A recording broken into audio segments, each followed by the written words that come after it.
Good afternoon, everybody. Welcome to the Prairie Conservation Action Plan's Native Prairie Appreciation Week speaker series.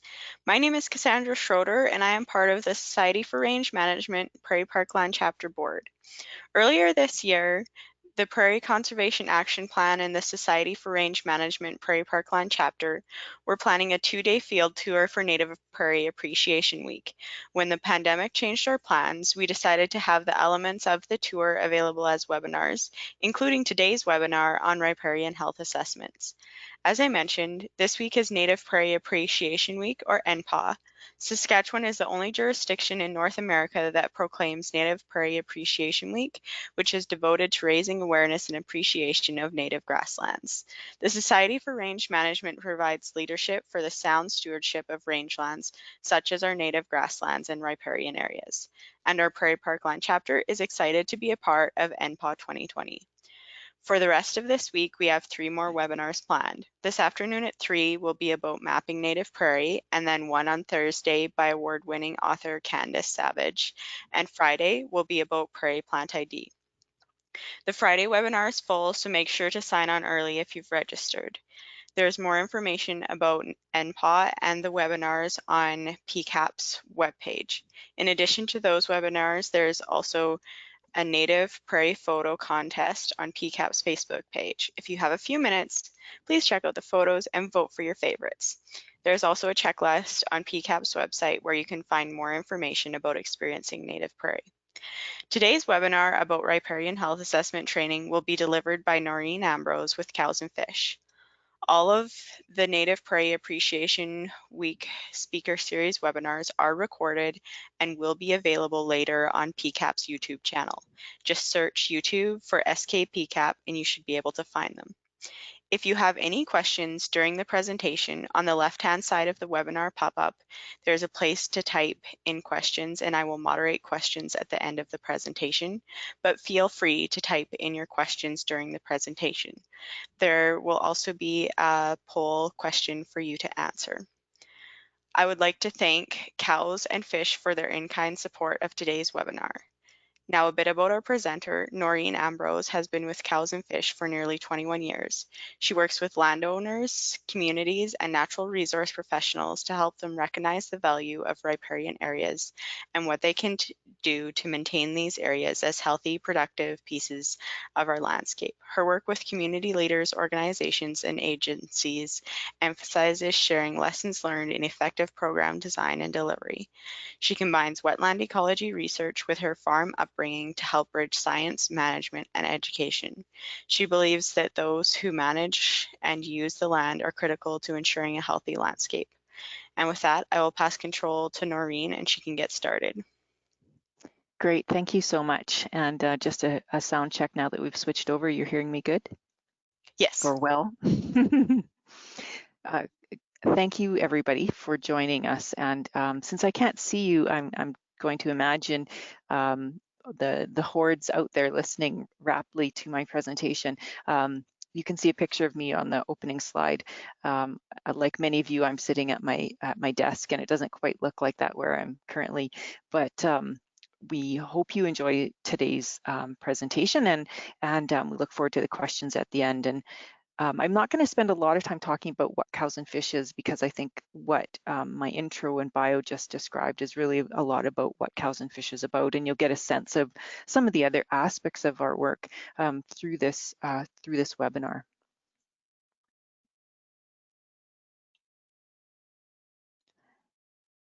So our mission, however, just to give you some basic background, is to foster riparian stewardship, and that being an important way to accomplish healthy landscapes. And so it is really about cows and fish, not cows or fish. And the cow really represents land uses and people, and the fish, of course, represents the ecosystem and the many components of the landscape that we want to be healthy and functioning. And really, there are ways to have those things together with a thoughtful and understanding of the ecosystem and our management and land uses. So we know there are a lot of impacts on our watersheds and in our landscapes broadly, both in riparian areas and elsewhere.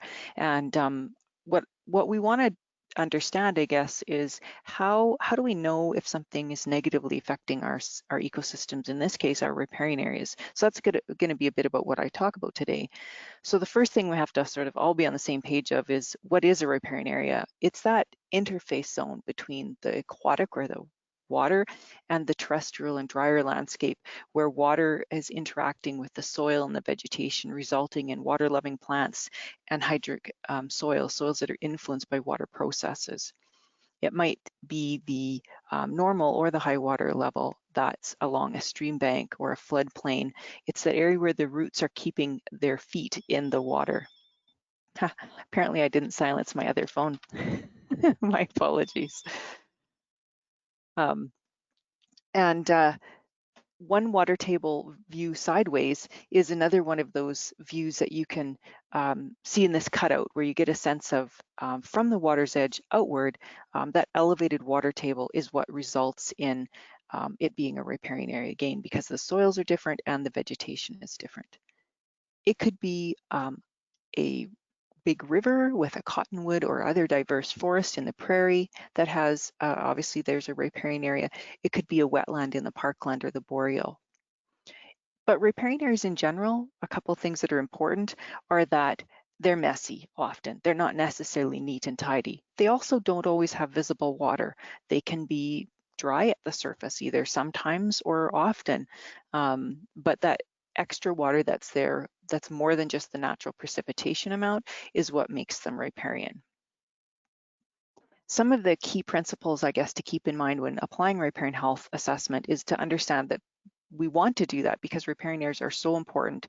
They make up approximately 2% of the southern parts of the western provinces, the grassland and the prairies, and maybe up to 5% in the northern parts of the province. And so they're pretty small in size, but they are very important. And that importance means that we need to help people understand their health, and that awareness and education starts with stewardship that fosters an ethic and action to take care of them. When people settled in the North American landscape in general, and certainly in Western Canada, they didn't necessarily understand how streams and rivers moved and lived, and we often, made choices that maybe reflect poorly today in terms of our risk factors, like living too close to water bodies that naturally move and being flooded by them. And regardless of the land use, whether it's from a golf course or grazing, our land use choices do influence how the landscape looks, but also how it functions. So you can see in this picture, the width of the stream and the riparian area is quite visible in the very dry grassland near the golf course, but in the golf course it's obviously harder to distinguish because there's more added water being applied to that landscape. But these places being small, that does make them also potentially at risk, and a lot of our settlement and our focus as humans is to be close to water, so that also means they're prone to a lot of activities. These shots are from the Bayou Ranch, which is a National Historic Site in southern Alberta.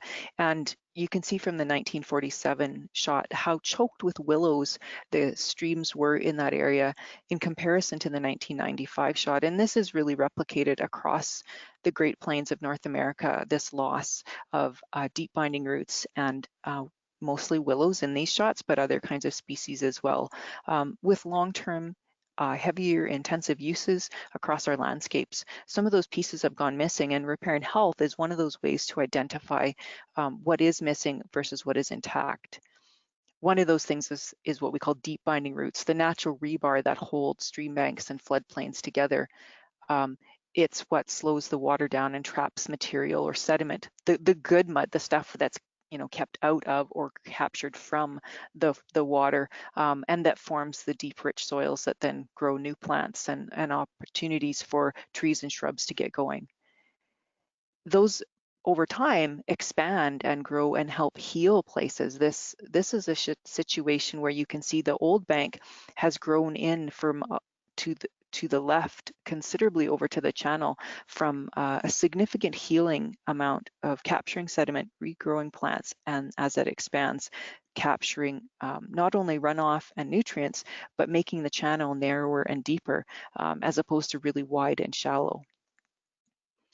Part of that process, of course, and the benefits we get from it in that trapping and filtering is, of course, cleaner water, which is probably the main thing we think about in riparian areas for functions. But part of it is also just the physical things that riparian areas do, that meandering nature, that friction that the plants provide, compared to when we take those meanders away or take those plants away, means we have a lot more erosive power, a lot more energy and racing. So if you double the speed of the water, it can do 4 times as much work and carry 64 times as much sediment. And that power, of course, is what results in damage, you know, more than would historically have happened before we've altered the systems that we live near and play on. That's true also of wetland sites. It's just not flowing, it's wave action and ice action and wind impacts. So again, having the right kinds of plants and them in the right places is part of them performing those functions. And you know, even small wetlands face a lot of wind and ice action, and plants are part of that protective shoreline. The probably most important thing from a functional perspective that we miss is the storage ability of riparian areas to store water.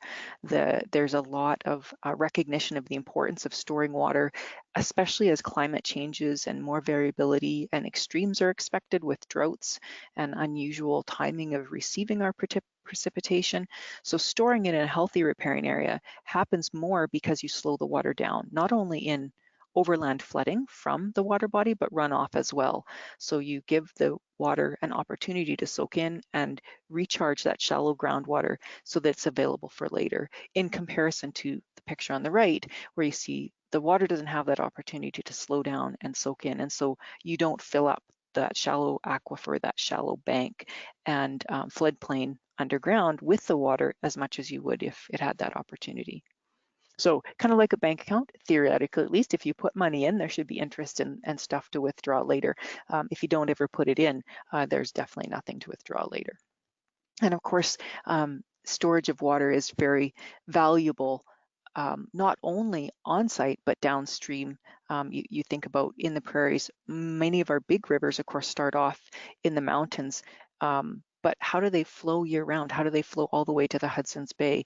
Well, it's because there's water stored in the shallow aquifers in not only seeps and springs coming in, but just the water stored in the materials in the banks and the floodplain are moving back into the water body throughout the year when water levels are otherwise lower. Riparian areas are also really productive places. There's a lot of primary productivity, and one of the benefits, of course, of that is forage productivity, which is relied upon across much of North America. Obviously, an important part of the forage base for grazing. They're also, these productive places are productive for fish and wildlife. And in Alberta, at least 80% of the fish and wildlife species rely on these areas for all or part of their life cycle. And about 2/3 of threatened and endangered species rely on them for all or part of their life cycle. So really diverse places because they're this edge between the aquatic and the drier terrestrial. And that means that there's that diversity supports a wide spectrum of species and organisms.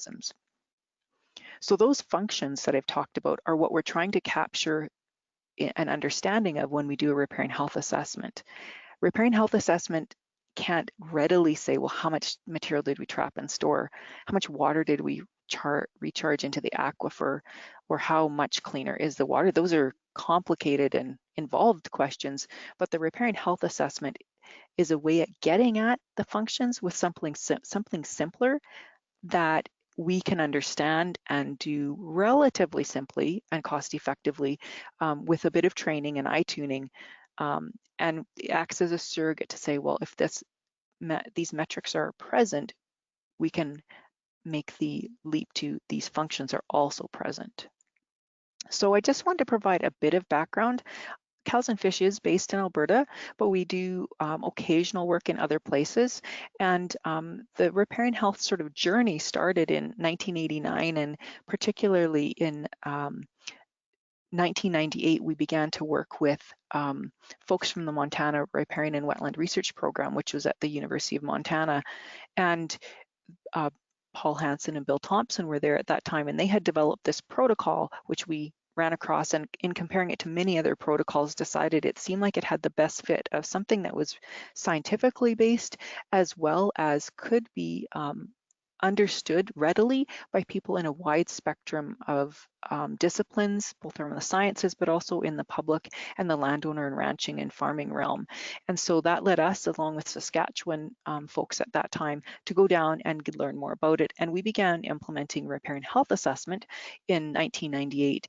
And since that time, mostly we've been doing riparian health inventory, which is the sort of more detailed version of that in Alberta, but health assessment has been occurring in other parts of the country, of course, in various ways since then.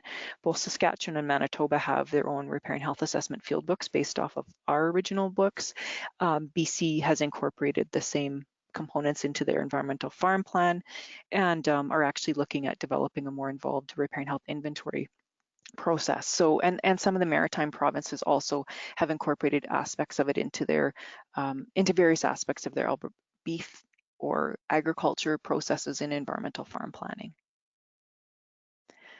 So one of the things that I mentioned is riparian health assessment and riparian health inventory. I'm going to talk about riparian health broadly today in the form of the health assessment, which is really the simplified version of the much more detailed inventory we do. Most of you that are familiar with riparian health will probably not have ever seen or looked at the inventory. It does use a derived computer program, basically, where we collect a lot more detailed information about vegetation and physical features that then are crunched essentially in the computer, and it spits out a riparian health assessment, for lack of a better description. And so many of you will have seen something like the Greenfield workbook on the bottom right, or you may have seen the Saskatchewan or Manitoba versions and used something like them to capture riparian health, which is a much smaller suite of questions, and there's no computer, crunching required. It is designed and developed to be an extension and outreach tool. And if you have training, it's also useful for management and monitoring information. So it depends on how you're going to use it and what you're going to use it for. This graph here just shows from the mid to early 2000s, some of the volume of data that had been collected at that time between Alberta, Saskatchewan, several US states, and Idaho. And the US data is all from our colleagues that used to be with the Riparian and Wetland Research Program, who are now in a consulting company called Ecological Solutions Group. To give you a sense of the volume, it was many, many thousands of sites that this has been tested on and continues to be tested on and used widely. So why will you want to examine riparian health? Well, obviously to understand if riparianers are healthy, but also for many other reasons, including to create awareness and build that common language to talk to people between organizations, between landowners and community members, to find issues, address those issues, or come up with management solutions, and take action. And then, of course, monitor the impact of those actions over time. The other reason to do it is not just to find problems, but it is to find those good news stories, not only in health, but in management and land use choices that can be tied to that health, and share those opportunities with others to learn from. And certainly we've done that a lot with landowners we work with, is finding those healthy sites and how they got to that point is really valuable to share with others as well. And so when we're using riparian health in Alberta from a cows and fish perspective, we're really trying to do that in the context of a process of not just collect riparian health, but do it in the context of awareness or extension and outreach, building teams or working with partners and providing realistic management tools that support landowners and communities to take action. And then of course, using it as a monitoring tool in that process. So thinking about it more as part of a larger process rather than just a project to go and collect data. Because what's the point of the data and what's the context within that data, which that data might be useful. So it is about tuning people's eyes, changing our worldview, changing how we look at things. Maybe some people looking at the bottom right picture would see, oh, look at all those purpley pink flowers, aren't those nice? probably most of you on this call know that those are Canada thistles, and not a flower we want to have on our landscape, generally speaking. So it's about people understanding what's good mud, the picture in the middle, what's deep binding roots look like on the left, and how do we achieve those things.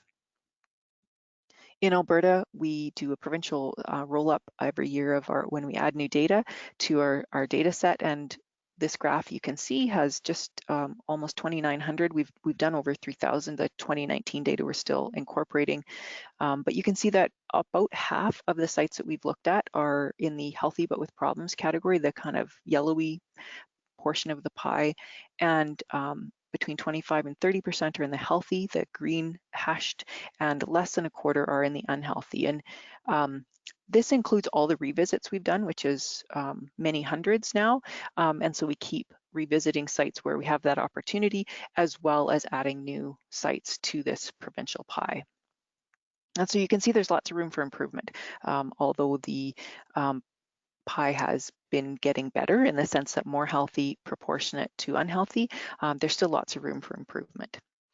And one of the ways that we can tell what's happening on the landscape is using photos, and certainly we do this as part of riparian health, but in general, as part of monitoring, it's useful. But if you don't have a story or any information to go with photos, sometimes you're missing critical pieces of like what happened and why. So riparian health can be a really great tool to tell a story that goes along with other pieces of information like photos. And it's about putting together a whole bunch of pieces, including the vegetation and the physical characteristics, which I'm going to talk about. So when should you do a riparian health assessment? Well, do it when you can assess the plants. Preferably they're growing and it's nice out and you can assess them in comfort. You don't want to do it when things are brown, things are not growing, because so much of it relies on active identification of the vegetation.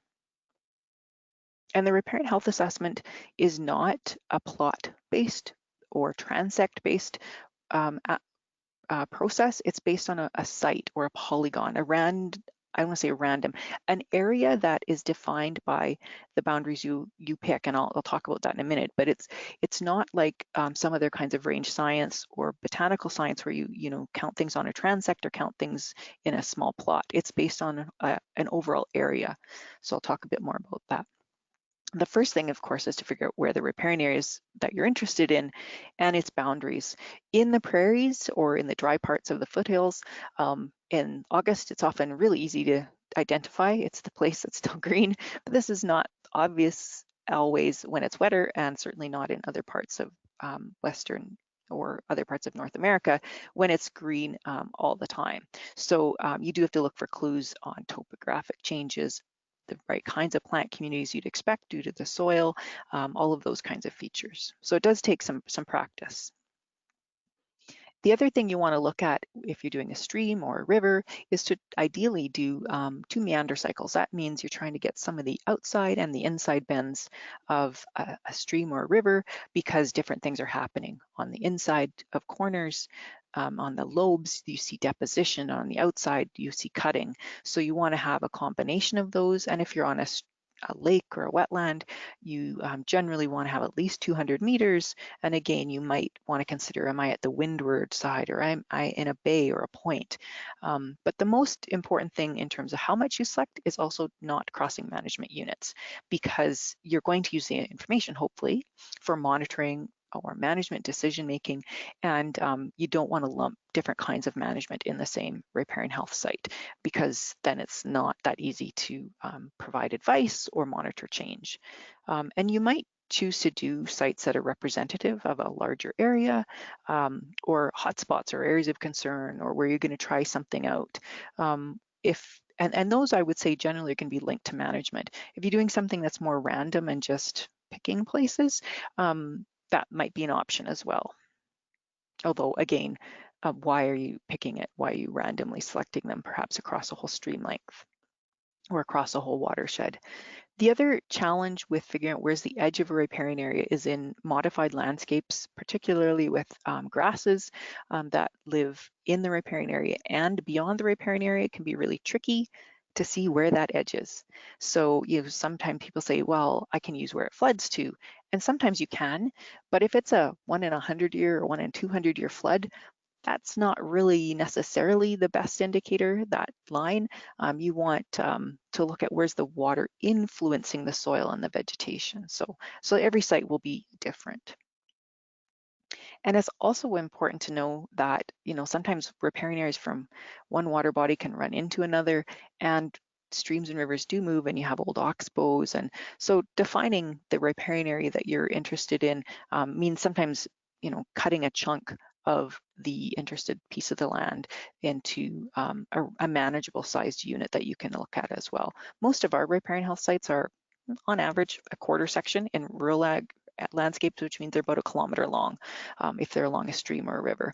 If they're along a lake lot, they're as wide as that person's lake lot, which might be very narrow sometimes. It's also important to know, especially for wetlands and lakes, that because the water location changes, so does where your site maybe needs to include. And so if your water body has dried up and is now covered in plants, what would have been aquatic might become part of your site. Also, when we change the landscape, it can be really hard to see the clues that we need to identify boundaries. This stream looks like it has a very diverse riparian width based on the shrubs you see growing along it, but you can tell that there's fence lines there. And so if you are only looking at one place on that, you might not know where to go in terms of how wide it is. And the arrows, which I've just added to the picture, aren't showing you necessarily where the width is, but they're showing you at least where the riparian width is. And the bottom left photo bottom left arrow, pardon me, is much underestimating the width when you look at the surrounding area. It's just that the signs are less obvious from the air. So you probably need to go much wider. The probably most important sort of technique or skill that we use besides identifying the plants correctly is understanding the cover of different things, cover of different kinds of plants, cover of the amount of area that's covered by soil, bare soil, human caused bare ground. And so this is a little just a test for you. If you look at the two photos or two circles that say how much, what do you think the percent cover in a number is for those two circles? So just give you a second to think about that. The top one is 10%. The bottom one with the arrows is 35%. And so it might be hard to believe if you aren't familiar with doing percent cover, canopy cover estimates, but it is a technique that is pretty widely used in range and botanical sciences, but it does definitely take lots of practice to be good at the estimating of cover. And so cover is the first question.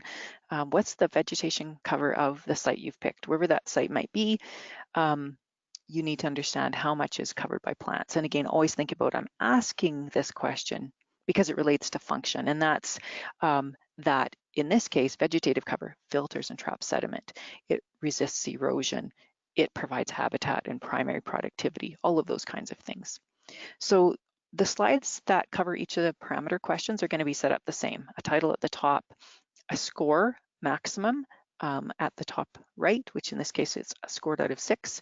And in this case, I've included the parameter breakouts in super short and simplified form. So if I have more than 95% cover, I get a 6 out of 6. If I have less than 75% cover, I'm going to get 0 out of 6 for this question in my health assessment. And of course, you need to walk the whole site. You can't actually assess it from a single photo or standing in one spot. So you would imagine you've walked the area thoroughly and you would answer this question. Because the complexity of the actual scoring details get somewhat involved on some of the questions, I'm not going to actually show it on all the slides like I am here with the 6, 4, 2, and 0 options, but just know that those details are in the field workbooks. They're depending which province you're in, as well as on our website in the more detailed field forms, if that's something you are going to use. A site like this clearly has less cover and those functions are not necessarily happening. In this situation, it's not vegetated fully because there was recent deposition event from a big flood, and it hasn't had a chance for all the plants to fill back in. So we're not saying it's bad that there's deposition. It's generally a good thing in a riparian area, but it is somewhat at risk, and it's not going to perform those same functions as a fully vegetated site. The next question we look at is the invasive plants. And these are primarily the noxious or restricted weeds, as well as a few other plants that are highly invasive and hard to get rid of and don't perform those functions. And it's scored in two parts: a canopy cover, as in how much of the area is covered by the weeds, and then a density distribution, which is how is it spread out. And each list we use provincially is a longer list than you see of these pictures, like toad flax, scentless chamomile or oxeye daisy, tansy, Canada thistle, leafy spurge, many other weeds included. Again, how are they covering the site or spread out? This is a picture of a floodplain that you may or may not be able to tell. Those sort of yellowy green plants that are scattered through the entire view are leafy spurge. So in a riparian area that has that much cover, it's going to score 0 out of the 6 points, both for cover and density distribution. So weeds of any kind, but particularly those on the invasive plant list, are going to be negatively affecting the ability to perform functions, for instance. The next category of plants we look at in the next question is the disturbance-caused undesirable herbaceous species. So not trees and shrubs, but the herbaceous plants that tend to expand with disturbance. And most of these are non-native plants, things like Kentucky bluegrass in the top left and dandelion in the bottom right. But some of them are also native plants, things like foxtail barley, which is on towards the bottom of the picture, and then at the top, the little potentilla relative, which is called silverweed, which is a native shoreline plant. If you have a lot of these or they're expanding, it often is a result of disturbance. And they, along with things like annual weeds like flicksweed, pigweed, chickweed, tend to expand with disturbance opportunities. So again, their cover over the whole site is something that we're looking at and concerned about because they tend to be shallow rooted, they tend to do well in compacted soils, and places like this shot, which show clovers, which is another common one, they don't have much ability to provide the structural integrity in terms of water erosion protection, but also in terms of habitat opportunities because they are low-growing, shallow-rooted species generally. We move away from the sort of general plants and the herbaceous plants to woody plants, and we ask, does this site have potential for preferred woody trees and shrubs? So that preferred is related to, are they good indicators? And are they generally, though not always the case, are they also generally palatable to wildlife and livestock? And if the site has the ability to grow those kinds of woody plants, then we expect them to be there.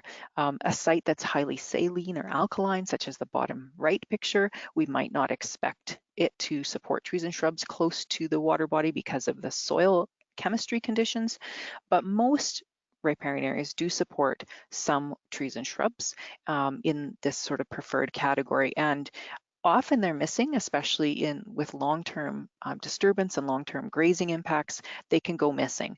But it's important to look at the site closely and look at nearby sites that don't have those impacts to try and determine, is there potential? If there is potential, you include the questions related to preferred trees and shrubs. If there's no potential, then you obviously don't include those in your health assessment. So what are some of the ones we exclude from this question, the things that are not preferred? Buckbrush or snowberry on the left and wild rose on the right, along with a number of other trees and shrubs that are either not very palatable or they're really not very good indicators. Both of these species that you see here, for instance, we used to include. We didn't actually separate out any trees and shrub species. We just said they're all good. But what we found was that these are comparatively shallower rooted and they're super resistant to heavy use, whether that's grazing or trampling or just heavy activities. They're very tolerant of those conditions and they could still be doing well when many of the other less tolerant and more sensitive trees and shrubs have gone missing due to heavier use. So that's why this question is the way it is. So we ask, is there preferred tree and shrub regeneration?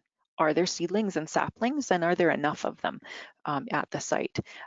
Things like trees like cottonwoods or aspen or willows, dogwood, saskatoons, chokecherries, all of those kinds of trees and shrubs are saying, do they have enough seedlings and saplings that this community of plants can sustain itself or is replenishing itself? If there are not present or there are very few, that's going to reduce the score. If you only have babies, that's a great start.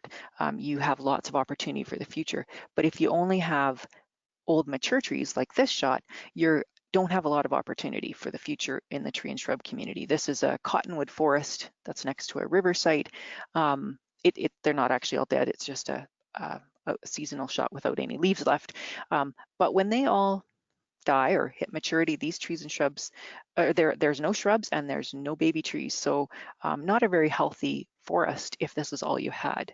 And so just a note on the bottom, and you'll see this going forward on some of the slides, that there are some slight variations on the way the questions are answered if you're on a stream or river versus a large river versus a lake or a wetland site. So just to note that the tree and shrub questions are a bit more expanded in the large river sites. And that's because cottonwood forests and poplars generally along the rivers in most of the Great Plains of North America require seedlings to get started. In the wetter areas, that suckering is acceptable, but you need those little guys getting started on that deposition, as you see here, in order to have a mature forest later, because they don't generally establish under an existing area. They're establishing on new sediment depositions most often.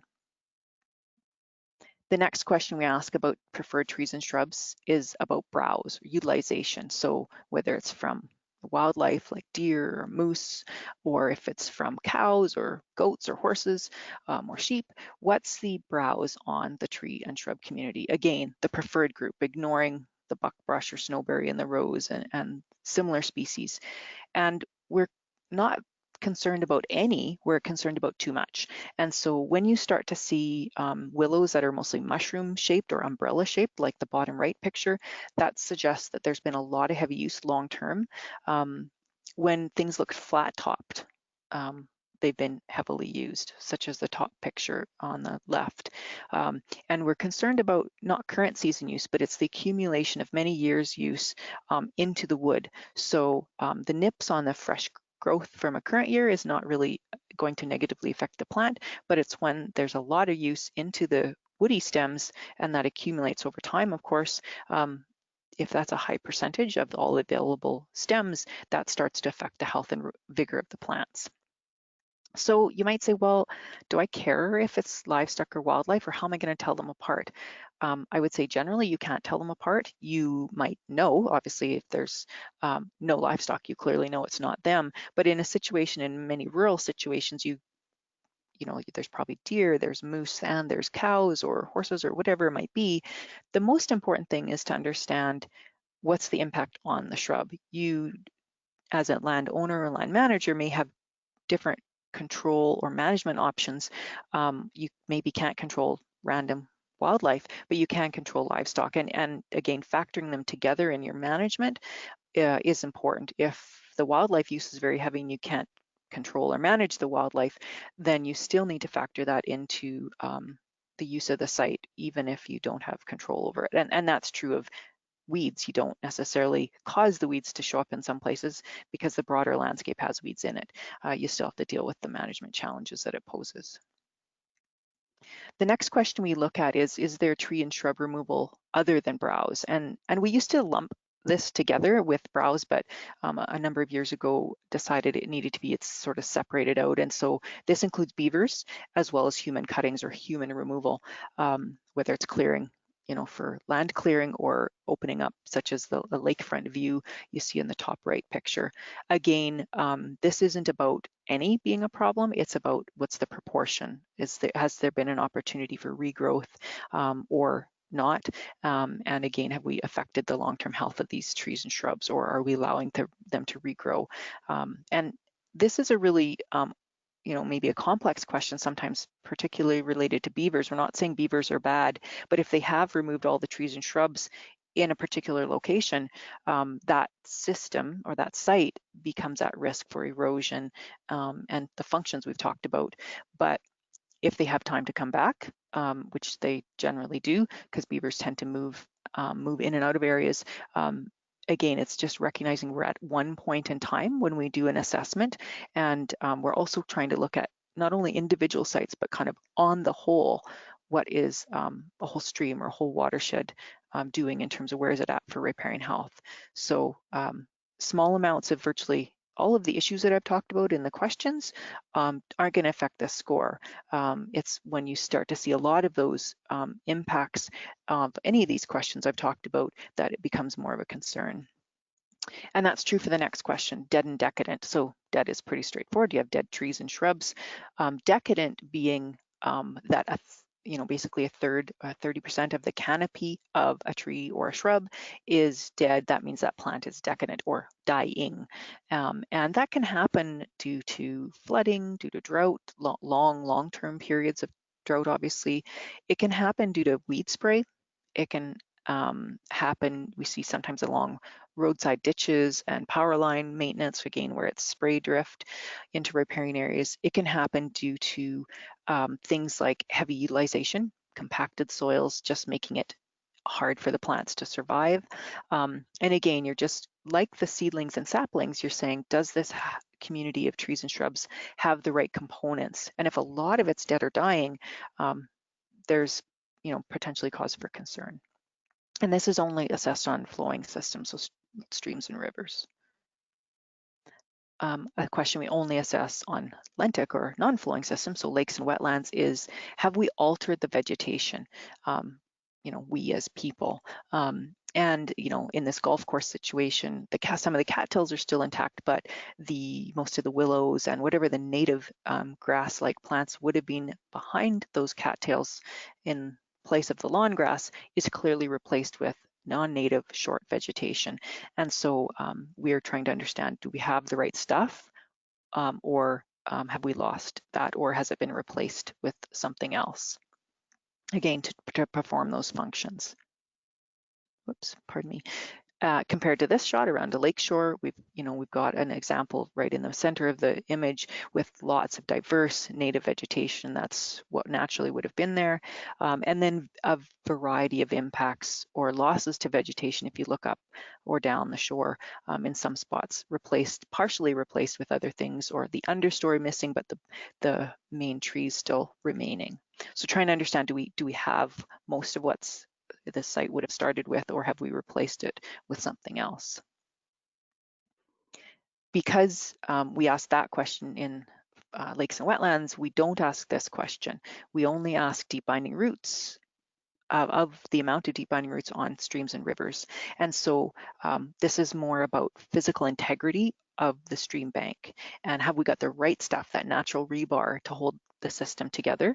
And it is relatively proportioned to the system. So a small prairie stream that's fed by spring needs less deep binding roots to hold together than a big river or something that comes out of the steep parts of the foothills because of the velocity and the volume of flow.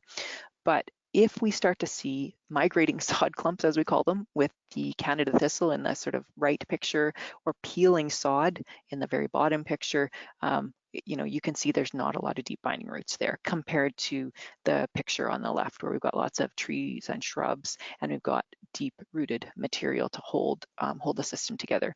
It doesn't mean there won't be any erosion because streams and rivers naturally still do certainly have lots of power and can cause erosion, but it's about having the native and expected species there with those deep roots to hold things together. We have a tendency, of course, to artificially armor our banks and our streams, and that can be with things like riprap, and those don't, of course, count as deep binding roots because they're not roots. One of the other things that we often, some of you may know this cartoon, we say nature abhors a vacuum. Well, what's a vacuum in nature? When we create a space, an opportunity, and that space is often human-caused bare ground. And that can be from a variety of things, but we again want to know what portion of the site is covered by human-caused bare ground. And often, but not always, some of that bare ground can be accompanied by or in addition to bank alterations, so changes to the profile and the structure and the shape of the bank, activities that compress it, that trample and compact it. It could even be purposefully reshaped, for instance. We also look at that same question away from the bank, and I've kept in this, this bare ground picture twice here just to point out that often you can have bare ground, human-caused bare ground and physical alterations in the same place when you're not on the bank. It can, or on the bank, it can be both. This is about, again, compaction, recontouring, the shape of the site being changed. And we ask the same basic question on lakes and wetlands, except we don't separate the bank from the rest of the site. We just ask of the whole site we're looking at, what are the alterations to the physical site, you know, and again, it's about that compaction, that inability of water to infiltrate, the soil profile being changed. Maybe we've tilled it, maybe we've compacted it from traffic or from intensive long-term livestock use or recreational activities. And again, like in streams and rivers, often physical and vegetative alterations go hand in hand. You can see this aerial shot of this sandy kind of beach looking area has a very distinct line on the left hand side, where in this case the cultivation efforts and use have been stopped, and so it's bare ground, but it is also, in this case, it was physical alterations on the site. We're also concerned about, for streams and rivers, that they can get out onto their floodplain. That's what a floodplain is for flooding. It's the release valve. It's the opportunity for that energy and that water and the material being carried, like sediment and nutrients, to get onto the floodplain and be left there, as opposed to stay in the channel and cause more erosion. And so that, when we ask that of streams and small rivers, we say, what's the ability of the site to get out, or is it incised? Has it cut down and eroded the channel itself, not the sides, but have we cut the channel deeper into the earth, essentially, or not, and can it readily get out onto its floodplain? So if you compare these two pictures, you can really see how the picture on the left, this tiny little creek, rarely has enough water and will not get up and out of the path that it's carved. And that was a result actually of a misplaced undersized culvert after one big flood event, and causing excessive erosion. Compared to the picture on the top, where this little sort of wet meadowy stream doesn't have to add a lot of water, and it spreads widely into that grassy area adjacent to it. On large rivers, we're looking more at the floodplain accessibility from a direct human impact. Have we created berms, dikes, other kinds of control structures that prevent the water from getting up and out, because we want them to get up and out from a healthy perspective, but we don't always from a human built perspective. They, get in the way of our roads, they flood our communities, and they can cause harm in many other ways. So, but do we have that release valve? We also, on large rivers, ask what % of the watershed has been dammed? Have we controlled the flows? And this is not a question you can answer on site. This is a question that has to be done with mapping, and obviously you have to know where the large dams are, and you have to be able to use and calculate the area that's relevant to. And likewise, we ask how much of the natural flow has been removed or added for large rivers. Usually we've removed flows. It's not very typical we're adding flows to rivers. Again, that's not something you can answer in the field. That's something that you have to work with your provincial government departments most likely to understand that. And it's not readily available information, and certainly in Alberta, it's a question that takes a lot of work to answer. On lakes and wetlands, we ask, have we altered the water level or the timing by which water is in a basin? Have we added a weir? Have we drained a wetland? Have we ditched other places into a wetland and increased their flow or the amount of water they hold? So those are all questions related to water level changes. And put all of that together in a detailed format, and we have a score sheet. And depending on how you score, you get one of 3 categories. You answer each question, and you would say, is it healthy? The site scored pretty well on all the questions and it got over 80%. Maybe it has some more issues than that, and it scored between 60 and 79%, which means it's healthy but with problems. So some of those functions are impaired. Or it scored less than 60%, and a lot of those questions didn't do well, and that means a lot of the functions are lost or seriously compromised and it's unhealthy.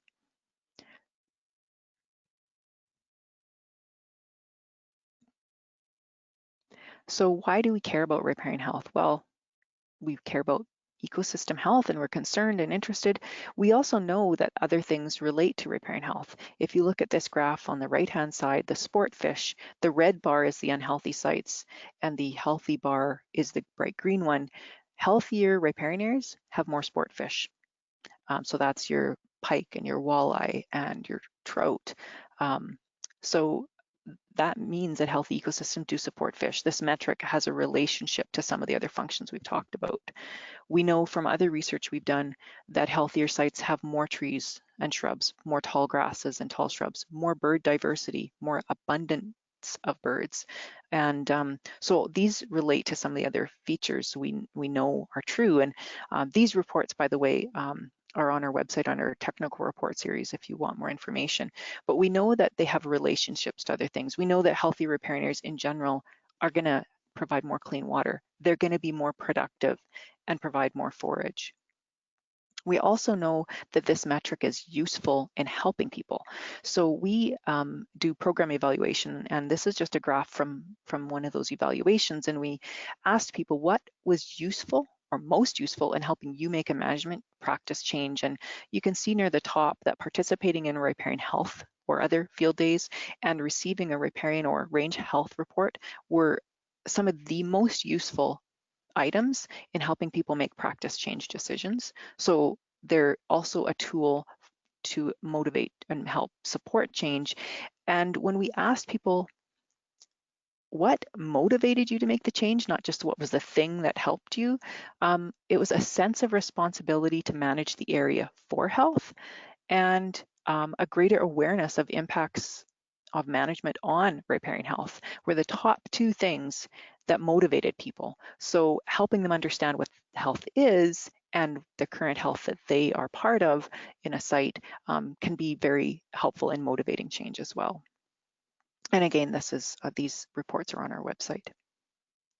So here's a couple examples of some sites. This is a wetland that had seen fall grazing. It's in an agricultural setting, so cropland is adjacent and the cows were put in after the crop was harvested normally, and it was they were grazed in the fall and winter feeding occurred adjacent to the wetland in the past. And so in 2010, we did a health assessment and it scored 70%, and they rested it and didn't graze it anymore, and they also removed the winter feeding that was being done.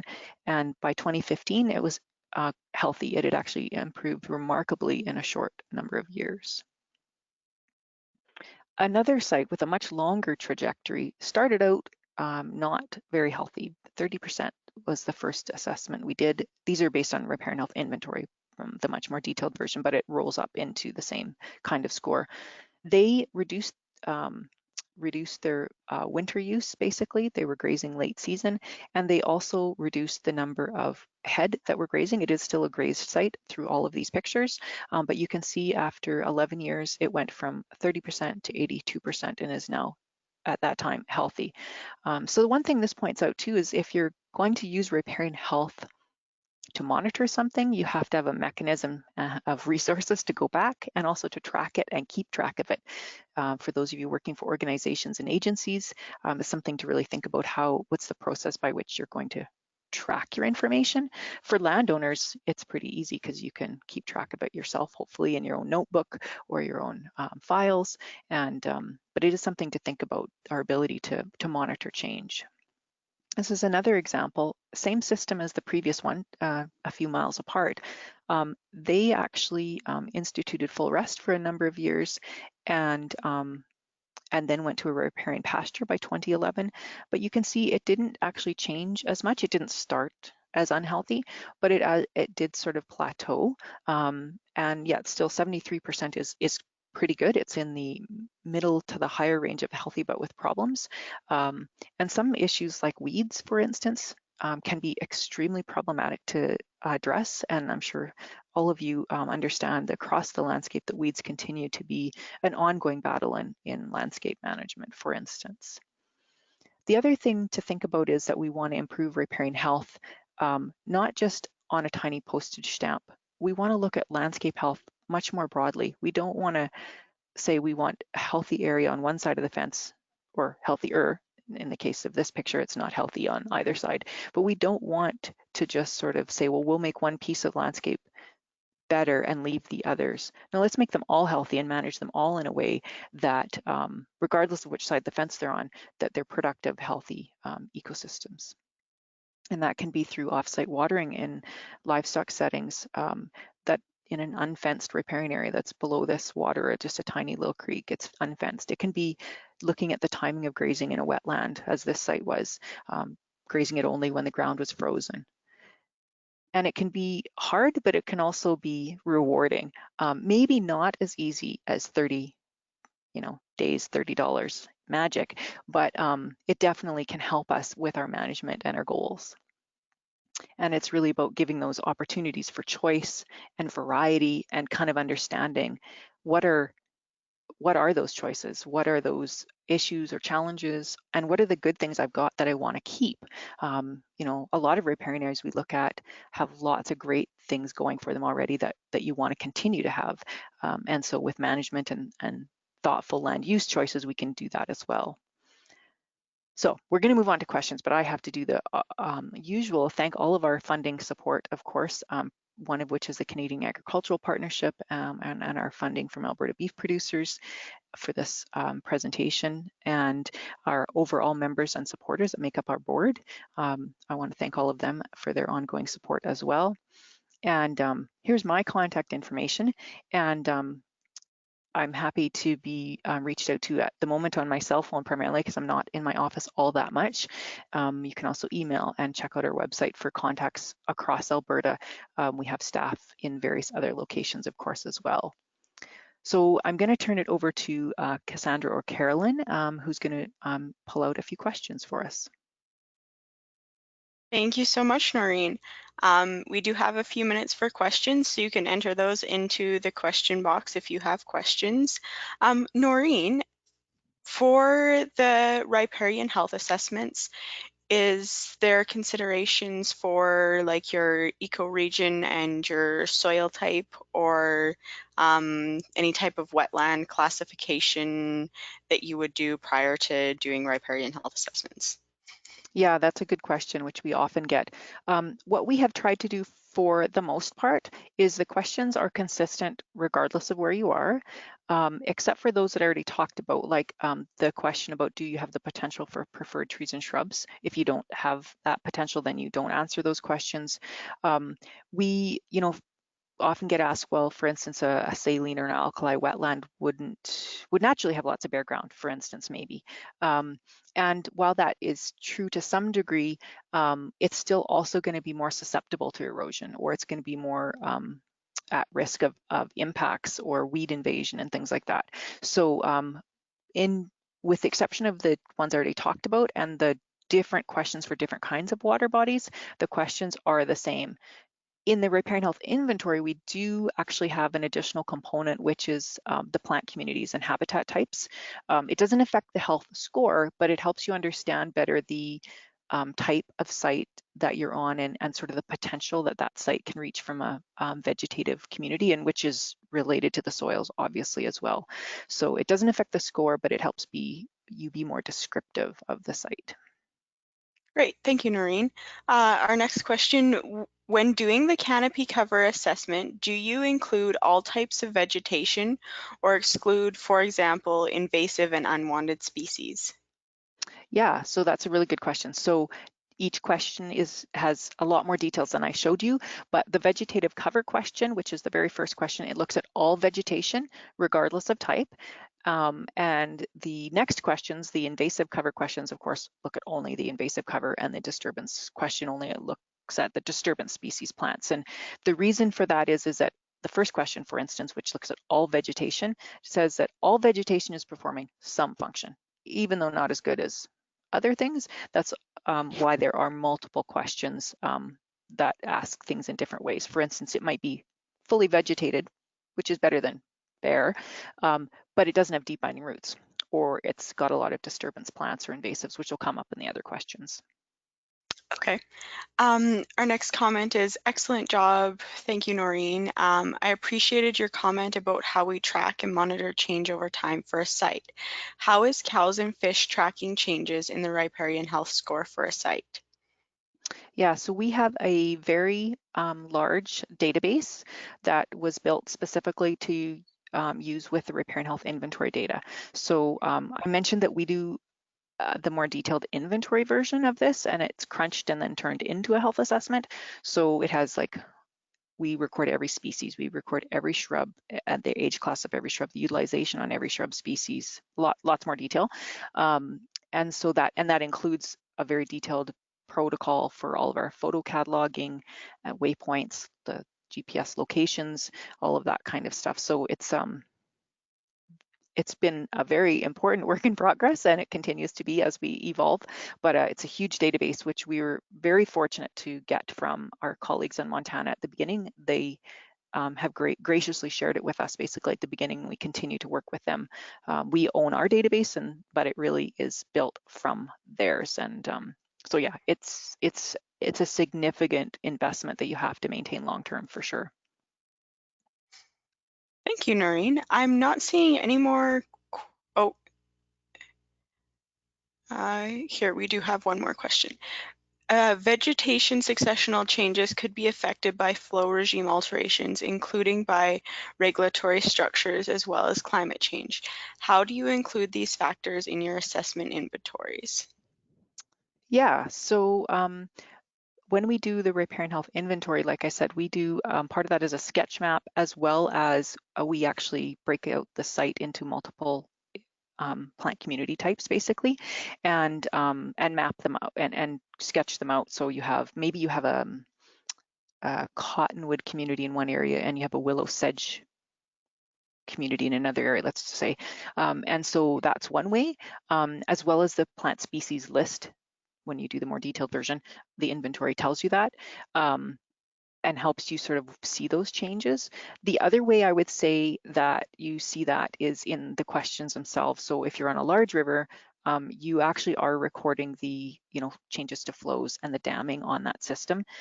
It's very hard, I would say, on the big rivers to directly attribute what you're seeing at a site, because most of those dams have been in place for many, many decades.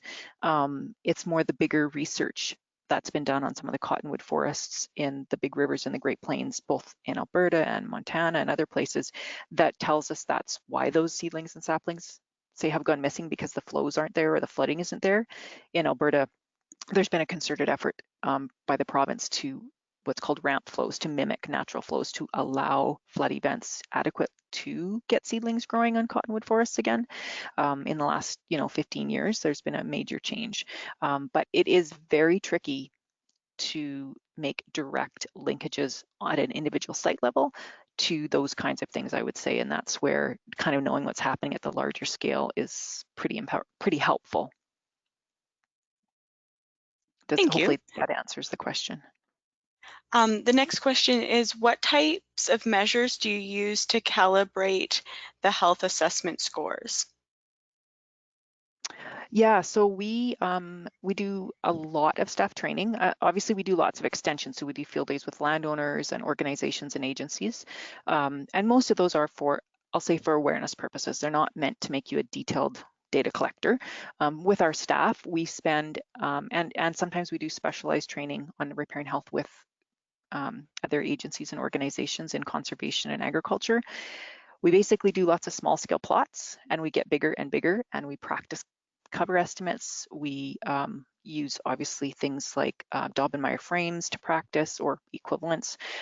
We use books and compare it's called a dot matrix grid across things. We do pacing practices. And then you can compare them to actually measure distances with range finders and tape measures. And so we start small and keep working our skills up till we're more accurate, bigger. And our staff spend a lot of time every year, including our long-term staff, just retraining and ensuring that consistency and practice over and over, and things like lots of plant ID training all the time as well. So lots of practice and starting at small scales and just implementing them at something that you can measure at a really small scale so that you can apply it more equitably on big things. We have just this season started using a GPS mapping tool, more of a GIS, I should say, in the field. It's called it's a Trimble, but there's other software using arc mapping in the field to do area and distance a bit more precisely, because you can't always see, if you're in a heavily wooded area, you can't see very long distances and things like that. So using all those kinds of tools to help are useful. Thanks, Noreen. With the next question is, with the challenges of previously altered landscapes, such as a gravel mine, is there support for landowners looking to bring back the native prairie landscape? Maybe I'll let you comment on that for Alberta, and I can maybe add some thoughts for Saskatchewan. Yeah, for sure.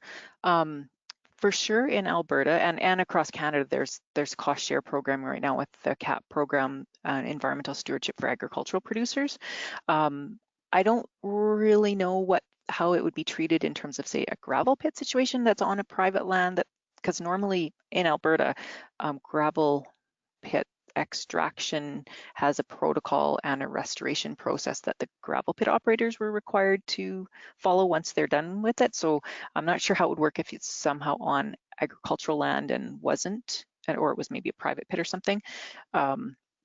That's a bit of an unusual situation, but certainly there are lots of cost share programs provincially right now through Alberta Agriculture, the CAP program, some of the other nonprofit and conservation groups, and some of the counties in Alberta have cost share programs. Cows and Fish at the moment does have some cost share programming for management change, like riparian fencing and offsite watering, things like that. In some specific areas where we have grants that allow that to be the case. So that might be an option depending where you are. Although again, the gravel pit situation, I'm not exactly sure about, because that's maybe a bit of an anomaly. That's what I can say for Alberta in general, and maybe you can reply to Saskatchewan. Yeah, Saskatchewan, it sounds like, would be fairly similar. There is the suite of CAP programs, and you can call the Ag Knowledge Center at 1-866-457-2377, and they can give you more information on those programs that are available. And hopefully that answers that question. Are you planning on offering any webinars to educate about vegetation assessment for riparian areas? As far as I know, we just have the one on Friday that'll be mostly prairie plants, not riparian plants specifically. Any thoughts from anyone else?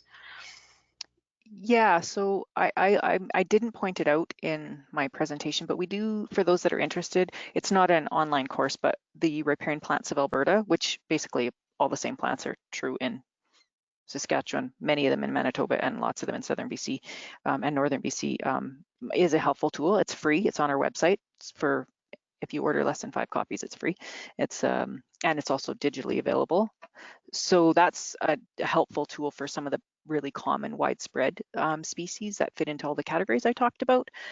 We do field days, and we are actually, now with COVID sort of restrictions changing, we are going to be offering some in-person outdoor sessions again.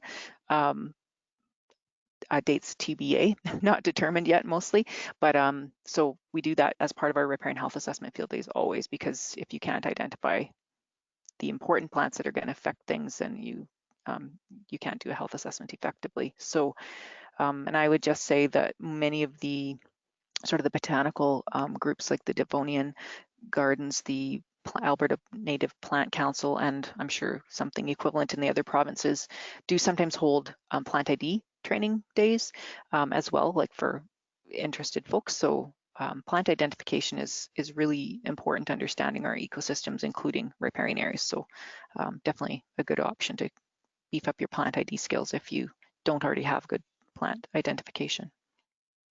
Fantastic. For environmental organizations that are trying to assess riparian health and impacts of restoration efforts over time, do you believe this method is effective, or do we need to learn more in-depth methods? That's a really good question. My short answer is it's better if you do it if an inventory is done, because what we have found is that if you really want to do detailed monitoring, you don't have the details. And sometimes there can be significant changes before the scores change.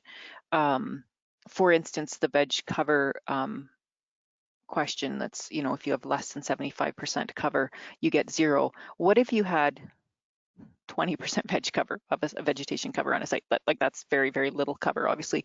And it went up to 65. That would be a huge improvement, but the score wouldn't change. Maybe your score on other things would change because you have less human-caused bare ground, or your deep binding root starts to improve. You have, but so we have seen it where, some folks we know are using health assessments for sure effectively, but I think that's where really good notes, really good photos is particularly helpful and necessary if you want to use it as a monitoring tool.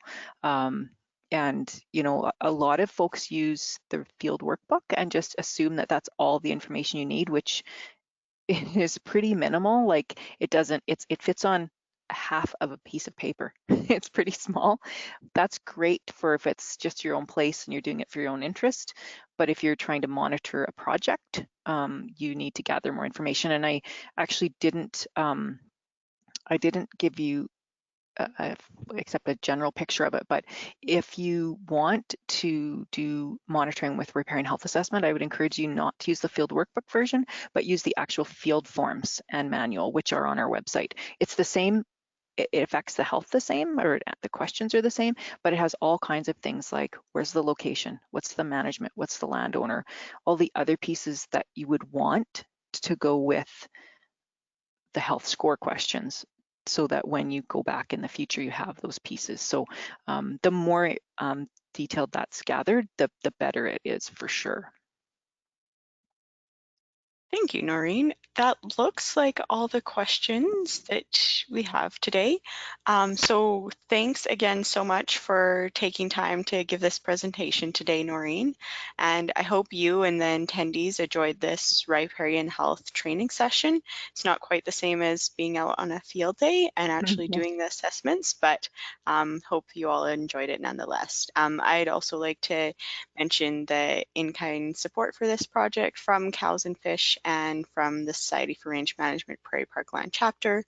And there will be a short survey once the webinar is over, and please fill that out to help us with our granting reports and to improve future events and webinars. And thanks again for attending this webinar, and hope you'll enjoy the other webinars this week and enjoy the rest of Native Prairie Appreciation Week. Thanks, Thank you. everybody. Bye-bye.